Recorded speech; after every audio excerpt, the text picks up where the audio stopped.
একদিন মা আমাকে লিখলো যে তুমি থেমে যেও না, জীবন মানেই সংগ্রাম, সংগ্রামে থেমে যাও, থেমে যাওয়াই মানে মৃত্যু, তুমি অকালে মৃত্যুকে বরণ করো।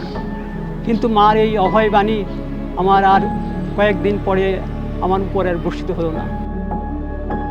নমস্কার, আমি অম্লান কুসুম তপাদার, একজন সিভিল ইঞ্জিনিয়ার।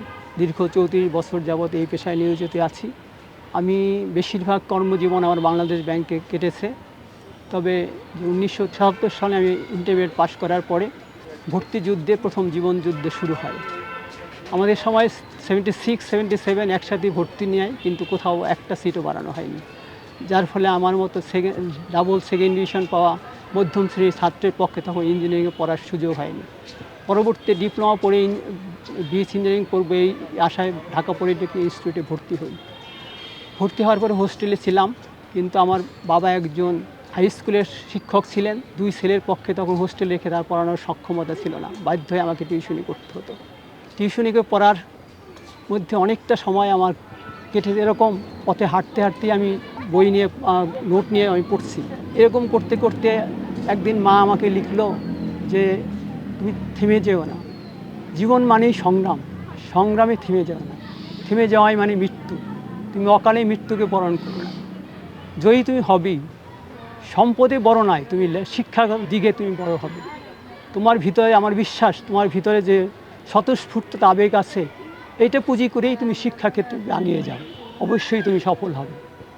কিন্তু মার এই অভয় বাণী আমার আর কয়েকদিন পরে আমার উপর আর বর্ষিত হলো না। 1981 সালে 17 অক্টোবর মা আমাদের ছেড়ে চলে গেলেন। সেখানেও তার একটা ঘটনা আছে। মা মারা যাওয়ার 2 দিন আগে সবাই বুঝতো যে সে আর না ফেরার দেশে চলে যাবে।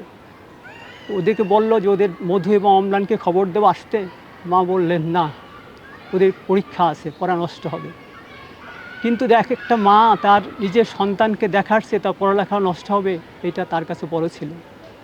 তাই তার ইচ্ছা ছিল সে আমার ছেলে পড়াশোনা করে বড় হবে, কিন্তু সেই ইচ্ছাটা আমি প্রথমার্ধে সম্পন্ন করতে পারি না। কাজের ব্যস্ততা, পরিবেশ পরিস্থিতি আমাকে সেটা করতে দেয় নাই। কিন্তু দীর্ঘ অনেকটা সময় পরে সেই সুযোগটা আমাকে সোনারগাঁ ইউনিভার্সিটি এনে দিল। আমার এক কলিগের একদিন আমাকে বলল, দাদা তোমার তো গ্র্যাজুয়েশন করার শখ, সোনারগাঁয়ের এরকম বিএসসি ইঞ্জিনিয়ারিং পড়তে পারবা। শুক্র শনিবার ক্লাস। আমার সেই পুরানো মার মুখটা ভেসে উঠল। মার স্মৃতি রক্ষার্থে, তার ইচ্ছা পূরণের করতে আমি আবার ভর্তি হলাম।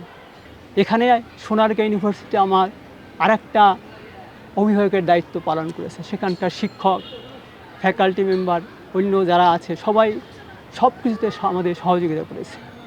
তাদের সহযোগিতা, অক্লান্ত গাইডেন্সের কল্যাণে আমি সেই কাঙ্ক্ষিত লক্ষ্য অর্জন করতে পেরেছি। এটা আমার অনেক ঘাত প্রতিঘাতের মধ্য দিয়ে আজ আমি একজন গ্র্যাজুয়েট ইঞ্জিনিয়ার হিসেবে সোনারগাঁ ইউনিভার্সিটির কল্যাণে হতে পেরেছি। এজন্য আমি সোনারগাঁ ইউনিভার্সিটি, আমার মার আশীর্বাদ এবং সর্বোপরি সৃষ্টিকর্তার অপার করুণা এই কাছে এটা করার কারণেই আমি আজকে এই পর্যায়ে আসছি। এবং সেই জন্য আমি সোনারগাঁ ইউনিভার্সিটি এবং সৃষ্টিকর্তার প্রতি কৃতজ্ঞতা জানাচ্ছি। সবশেষে সবাই সুস্থ থাকুন, ভালো থাকুন, এই প্রার্থনা করে আমার বক্তব্য শেষ করছি।